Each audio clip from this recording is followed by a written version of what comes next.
இந்த காட்சியை பாருங்க. ஒரு சாதம் ஒரு குழம்பு வச்சா எனக்கும் எங்க வீட்டுக்காரரும் எதை கட்டின பாவத்துக்கு இருந்தாலும் கம்முன்னு போயிடுவாரு. ஆனா அவங்கன்னா ஒரு சாம்பார்ல கத்திரிக்காய் போடணும், உருளைக்கிழங்கு போடணும், இது கேரட் போடணும், வெண்டைக்காய் போடணும், எல்லாம் போடணும். சரிங்களா? காஸ்ட் ஆஃப் லிவிங் பத்தாது மேடம்.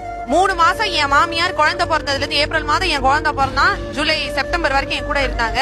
சத்தியமா நம்ப மாட்டீங்க, என் ப்ரொவிஷன் 7500 ரூபாய். என் வீட்டுக்காரர் என்னம்மா அப்படின்னாரு. தெரியாதுப்பா, நீயே பாத்துக்க ப்ரொவிஷன். பக்கத்துல இருக்க ப்ரொவிஷன் ஸ்டோர்ஸ். முன்னாடி நான் பிரெக்னெண்டா இருந்தப்போ இருந்ததையும் கம்பேர் பண்ணி பார்த்தா 3 மடங்கு ஏறிடுச்சு. என் மாமியார் போன அடுத்த மாசமே அதே 1800 ரூபாய்க்கு தான் வாங்கினேன். நம்பலன்னா இப்பவே ப்ரொவிஷன்ல எடுத்து காமிக்க நான் தயார். அதாவது இந்த பெண்மணி என்ன சொல்கிறாங்க அப்படின்னா, அவங்க மாமியார் வந்து இவங்க குழந்த பிறந்தபோது வந்திருக்கிறாங்க.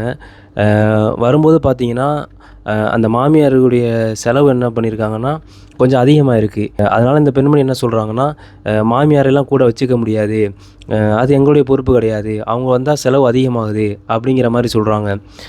இந்த பெண்மணிக்கு அவங்க மாமியாரை பார்த்துக்கிறணுங்கிறத எந்த ஒரு நிபந்தனையும் கிடையாது, கரெக்டு தான். ஆனால் பிள்ளை இருக்காரு பாருங்க, அந்த பிள்ளை வந்து இந்த அம்மாவை பார்க்குறது வந்து கடமை. அந்த கடமையை வந்து அந்த பிள்ளை வந்து அம்மாவுக்கு இவ்வளோ செலவாகுதுங்கிறத பார்க்குறாரு பாருங்க.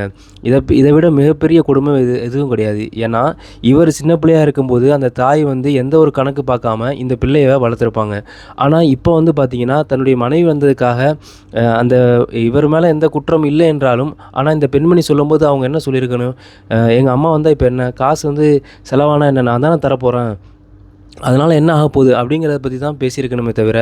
ஆனால் பெரும்பாலான மருமகள் வந்து இந்த மாதிரியான சிந்தனை தான் ஏற்படுத்துகிறாங்க. இவங்க ஒரே ஒரு விஷயத்தை மட்டும் மறந்துடுறாங்க எப்போவுமே. ஏன்னா இவங்க இந்த நேரத்தில் தன்னுடைய மாமியாவை வந்து இப்படி பேசும்போது, இவங்க வயசானதுக்கப்புறம் இவங்களுக்கும் மருமகள் வரும். அந்த மருமகள் வந்து இந்த மாதிரி மாமியார் வர்றதுங்கிறதுக்காக கணக்கு பார்க்குறதுக்கு அவங்க இப்படி கணக்கு பார்த்தாங்க அப்படின்னா இந்த பெண்மணியுடைய நிலைமை என்ன, அதை சிந்திக்கவே மாட்டுறாங்க.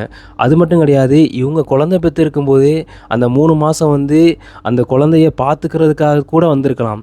ஆனாலும் அதை வந்து பெரிய விஷயமாக நினச்சி இது மாதிரியான ஒரு நிகழ்ச்சியில் எப்படி ஒரு சீப்பாக இப்படி பேசுகிறாங்கன்னு தெரில. ஏன்னா ஒரு மாதத்தில் சரி 3000 வந்துருச்சு, 4000 வந்துடுது அப்படின்னா அதை வந்து பெருசாக ஏன் இந்த மாதிரியான நிகழ்ச்சியில் சொல்லி அதை வந்து பிரபலப்படுத்துகிறாங்கன்னு தெரில. ஏன்னா இது வந்து ஒரு ஒரு தாய்க்கு வந்து ஒரு மகன் செய்யக்கூடிய ஒரு சாதாரண ஒரு விஷயம். ஏன்னா அப்படி தான் பிள்ளையை வளர்த்துருப்பாங்க, அவங்களும் கணக்கு பார்க்காம தான் வளர்த்துருப்பாங்க.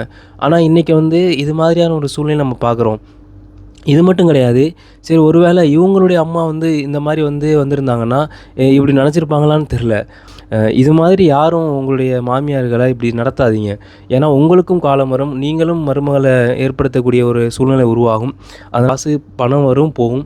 அதனால் வந்து எப்போவுமே மற்றவங்களை மதிக்க கற்றுக்குங்க. அதுதான் சிறந்த விஷயம்.